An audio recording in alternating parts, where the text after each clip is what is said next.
NXT took place tonight. You started the show off with William Regal walking up to the show, and he praised Keithley. And Keithley mentioned his trainer, Killer Tim Brooks, who died earlier this year before he won the title.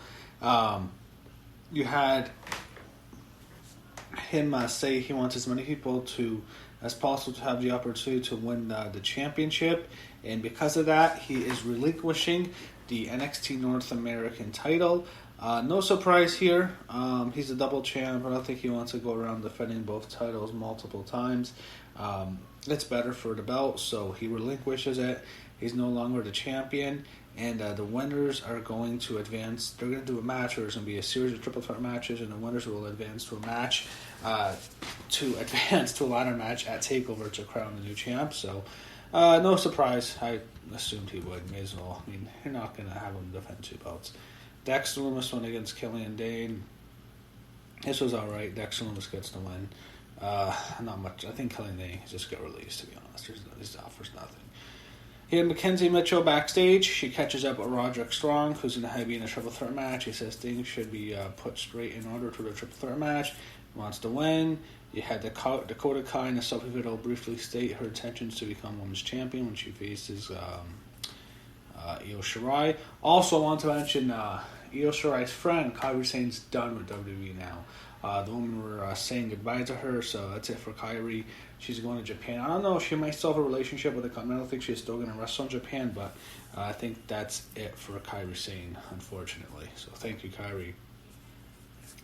Breezango, Tyler Breeze, and Fandango faced Everrise. Matt Martell and Chase Parker. Breezango wins. I don't care.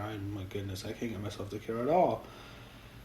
He had Mackenzie Mitchell interview Dominic Dijakovic. I'm just not feeling it about this guy. I can't wait to see Karrion Kross kick his ass. I just don't see anything in Dijakovic. Maybe it's his name. I hate his name. I really hate his name.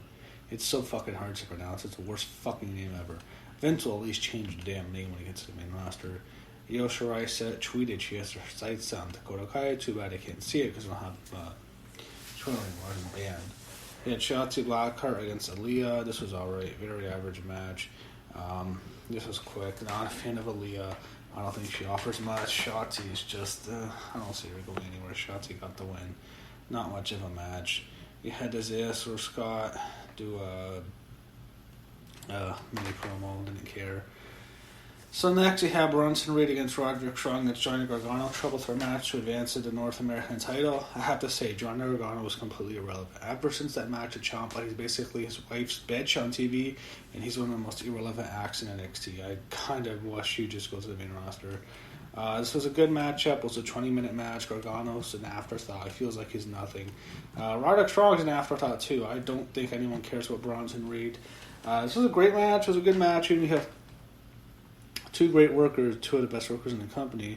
But you had Bronson Reed get the win here. He advances, and he will be participating in a ladder match. You had Oni Lorcan against Timothy Thatcher. Timothy Thatcher won. A good match. Not much to say there. Backstage, Roger Stone. No. Congratulations to him for getting his sentence commuted. Anyway, Robert Stone was milking his plan with Aliyah. He had Mercedes Martinez walk over, and so she wanted to. She said she basically threatened the guy, and he, her and Aliyah accept her to the squad to their union, I guess. So Mercedes, I guess, is with them now. So we'll see. He had Finn Balor, Vignette. I think he should go back to the main roster too. Not much to say there. Next, he had Dominic Dijakovic against Karrion Kross in the main event. So we get to see Scarlett with Karrion. Love Scarlett. Everyone knows that. Solid match. They had a really great entrance, and the main event was good. Karrion Kross and Dijakovic. I think both are good workers. Karrion gets the win. What happens is Kross, he basically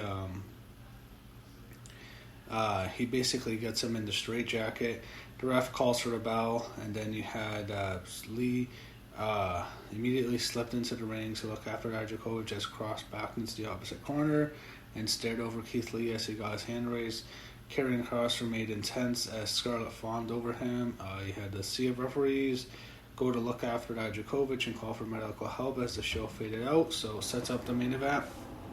Good way to start out to head into TakeOver. I don't know when the next TakeOver is, but you have Karrion Kross challenging Keithley, and I think he might beat Keithley. I wouldn't be angry if he does. So that recaps NXT.